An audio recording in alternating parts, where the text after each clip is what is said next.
Hi, I'm Jeremy, the head of product at karoo.ai. I'm going to demonstrate some of the features of our platform that we designed to help an author edit his or her book. We're only going to look from the perspective of developmental story editing. That means we're going to be ignoring line by line or copy editing for now. We'll be focusing on how the story develops and flows as a whole. I'll be showing you a few features as well as demonstrating how this benefits an author or editor. So I'm Dan Brown and I've just uploaded my new manuscript, Deception Point.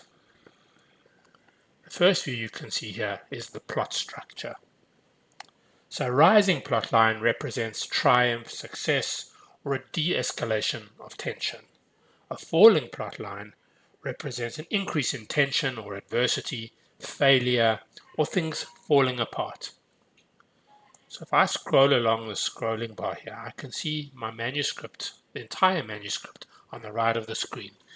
And I can move to the exact relevant point of tension in any specific chapter or scene. Let's look now at how my manuscript compares to other successful thrillers. So click this compare button.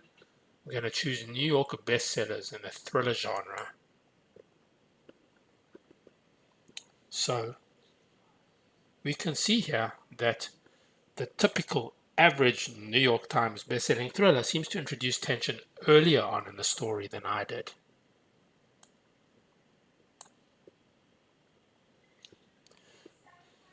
Did I want to break the mold? Am I breaking the mold? So these are all questions that I can now ask. Let's look at the plot beats.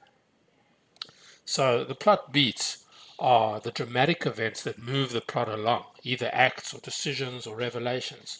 So you can see here that bestsellers seem to have more beats than I have and coming earlier in the story, like we saw with the plot structure. Let's look at the pace. So you can see here, it's probably around chapters 11, which will tell us exactly 11 to 17. You can see there that there's a little bit of a dip in the pace.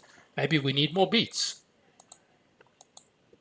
Challenge the main character a little bit more between those chapters 11 to 17. What about the narrative versus dialogue? So some authors like to follow a golden ratio between those two elements. The theory is that too much narrative tends to slow the pace a little bit. What about emotions? So we need to watch out that we're getting the right balance of emotions. We're currently looking at 6 key emotions: anger, fear, joy, love, sadness, and surprise.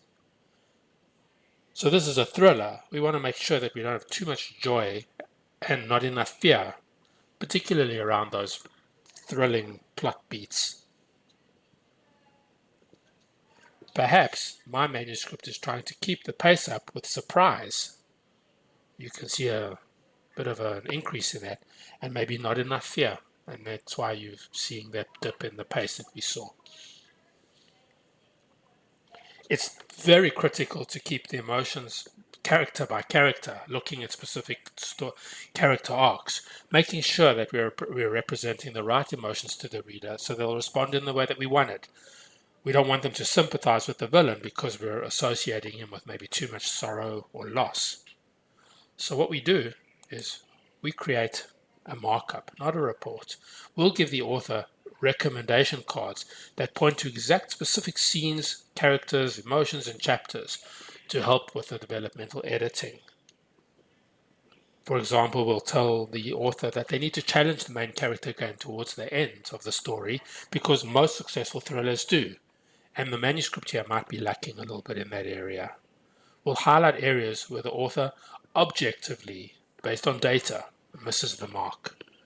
The author that can then choose to dismiss or import those recommendations into the writing tool of choice, and then work on the manuscript with a fresh set of objective eyes. We still have a lot to do. The product is developing fast. I hope you enjoyed this demonstration.